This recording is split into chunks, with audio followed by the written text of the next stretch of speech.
Sabi nga nila, may kape, may pera sa kape. So there's money in coffee. If you do it properly, we don't neglect our farmers. So it's very good for Mr. Rich Watanabe and the coffee heritage to have brought in our indigenous people are growing coffee. You have the Bukalot, you have the Kasibu, you have everybody are here, no? Because they are the most important players in this whole community. We have to protect them. We have to make sure that they really grow. They become not only more aware, more trained, but at least economically uplifted from where they are right now. So that can happen. So those are the four things that we see that might happen. Our roadmap, very, very comprehensive, but do you know that it will take more than 1 trillion pesos just to implement it? And it's just not going to happen because the last 4 years, our coffee budget has been decreasing. Last week, we were fighting with Congress to increase the budget of coffee. And we might just get it this year, for the first time after 5 years, to increase the GAA, so the government allocation for coffee development. But the government alone cannot, finance the national development of coffee.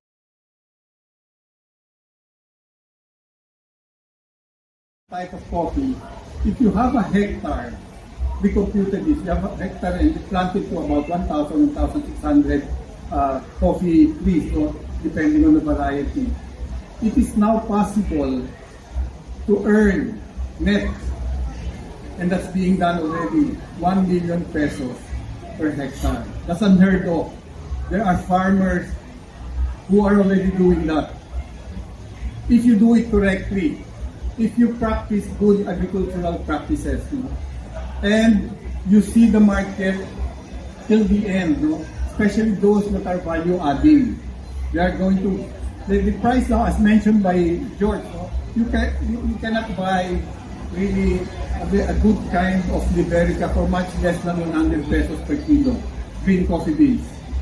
If you even can find it. If you roast it, you package it, it becomes 2,000 to 2,500 already.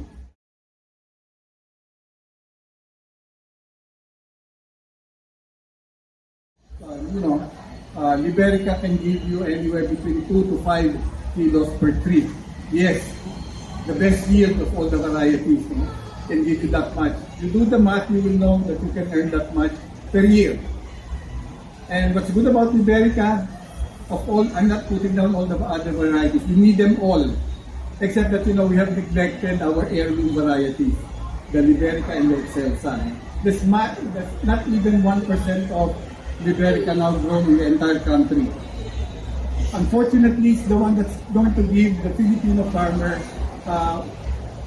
more money for the bank or for his labor.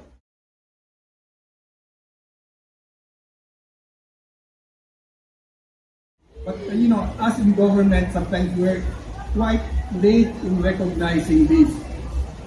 We have a Philippine coffee industry roadmap. We put together a lot of people to craft this roadmap.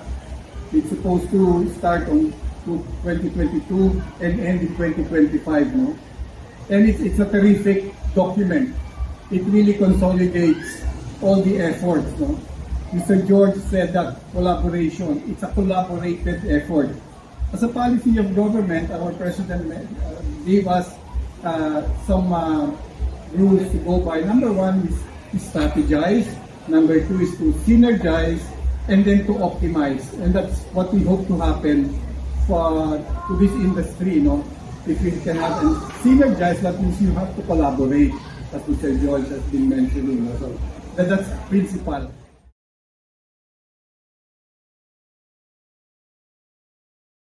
Benefits of drinking coffee. Maybe a lot of you do not know it. You just don't drink coffee to become inebriated, caffeinated for the day, perk you up so that you're always up and you can go about your daily routine. It's much more than that. Haven't you heard that coffee is just rich in antioxidant, but it actually can and will prolong your life. It's been proven in clinical studies with peer group approval at Harvard and Stanford. The mechanism is like this. It lengthens the telomeres in our chromosomes. As you know, our genetic makeup, the telomeres of the chromosomes are responsible in the replication of the genes. That's why your hair keeps on growing, except me and maybe the others who are.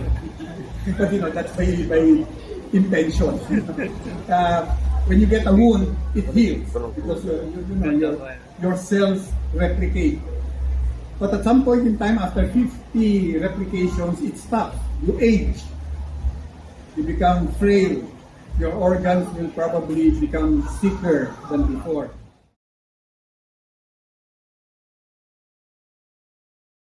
But coffee, 4 cups of black coffee and without cream and sugar, can help maintain your telomeres or even make it still grow, thereby lengthening your life. They have already proven that it is no longer anecdotal when you can search it. Dr. William Lee, let food be thy medicine. It's already there. So people are just unaware of these new discoveries in science. So that's another component that we'll be seeing in the future. There'll be more science behind coffee. And that's why very appropriate yung Carriage organization, no? So coffee science. So there'll be more science into it in the future. And also there'll be more interest in where coffee comes from, the community that grows that coffee. What about the environment in that community? So more and more, this is what you call now the 5th wave in coffee. So it's not just quality is the 3rd wave, no? As you know, the 2nd wave is what Starbucks actually did, no? They made coffee into a cultural thing. But we're now moving towards the 5th wave of coffee. And it has to do with scaling up coffee and making coffee also a very lucrative, engaging business enterprise. So that's what's going to happen in the future. We see that happening here.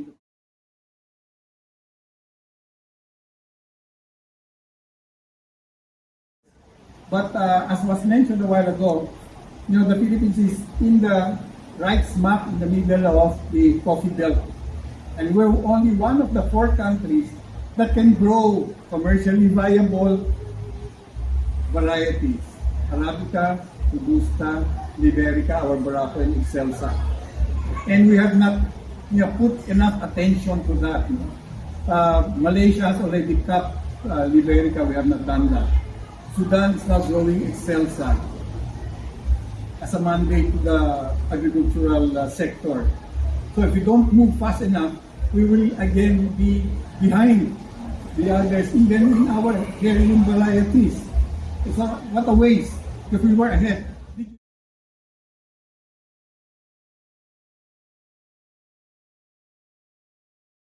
Did you know that around 1887 we were even exporting? We were the 4th largest exporter of coffee to Europe, the USA, because of coffee rust. All the plantations in Brazil were devastated. We were able to keep our farms in Lipa, so we were able to export. Unfortunately, we were not able to sustain that. But what we can see also is the re-emergence or the revival of our heirloom variety. We're not saying that let's forget the other variety. Let's make them all equally, profitable, lucrative, and good to have, no? Because coffee can become a good staple food or drink for the population, which will even help us maintain our health, even protect our.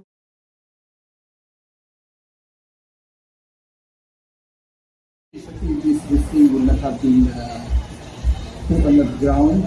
Also, Farmer George, we both started in Alfonso. I had a small nursery there for coffee. And one time, 2 months ago, we were meeting about the formation of the Alfonso Growers Association. Because the mayor was visionary enough to have declared that coffee would be their auto. So it's unheard of in terms of coffee being the auto of any municipality. We have regional concentration of coffee in Sultan Kudarat, but a single town in the middle of Cavite declaring that they will change everything and make coffee their principal craft. So that's unheard of. That's a milestone, and I'd like to congratulate the effort of Mr. George, and the president, the chairperson of the association. Anyway, I'm here to echo to you what the government perspective is. As you know, it is the president himself who is our secretary of agriculture. So whatever I say reflects that policy, and hopefully in the end I'll be able to also provide some insights about how we see the future of coffee developing. Before that pala, Mr. Rich Watanabe, I would like to acknowledge the presence of our director from Agriculture and Marketing arm of DA, and our agribusiness head, Director Junibert Sagon. Yes, sir. Mr. Sagon, good afternoon. And our able workhorse in that unit is Joyce Bengco, together with us. No, ma'am, good afternoon. So they consider this important enough. So I told them that this is really the venue where the farmers will meet the buyers straight up, no one in between, and where you can only purchase the best beans available at a price where the farmers will go home smiling, because that doesn't happen all the time. So this is a venue where that is simply I'd like to thank Rich Watanabe for making it so, because in the other expositions or coffee congresses that you see around the country, they're well attended, but there's so many more of the stakeholders involved there. The farmers are occupy the sidelight of those events, and they're never really the principal actors.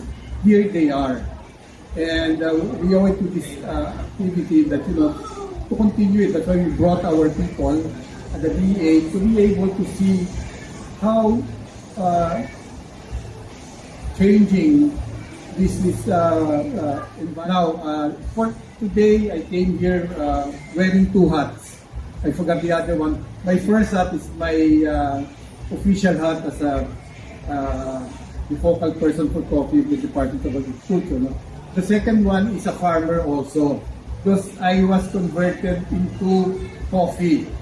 And the epiphany came when I was assigned this job. I used to be a coffee drinker, but the coffee I drank was the 3-in-1 coffee, not the specialty coffee that we have here. By the way, this year, the Philippines would have become already the largest consumer of 3-in-1 coffee. Do you believe that? They're the largest in the world consumer of 3-in-1 coffee. Our average expenditure is about $50 per person per year, making us really top of the line. And we are the 4th largest coffee consumer in the world. We're the 2nd in Asia, largest coffee consumer. However, where do we get our coffee? Like what Rich mentioned, we import 80% of that. We only produce 20%. And that's the sad reality. The demand is there, but the supply is not coping up with the demand. It keeps on increasing. And if you look around you, if you step out of this hall, what do you see? You see young people. Our generation, the baby boomers, are fast relinquishing our role to the centennials and the millennials. We're now embracing coffee, because coffee now is sexy, it's hip, it's cool. And you can see all the product iterations that are available now. So how do we see the future happening? We see it in several things. Number one, the economics. If you know your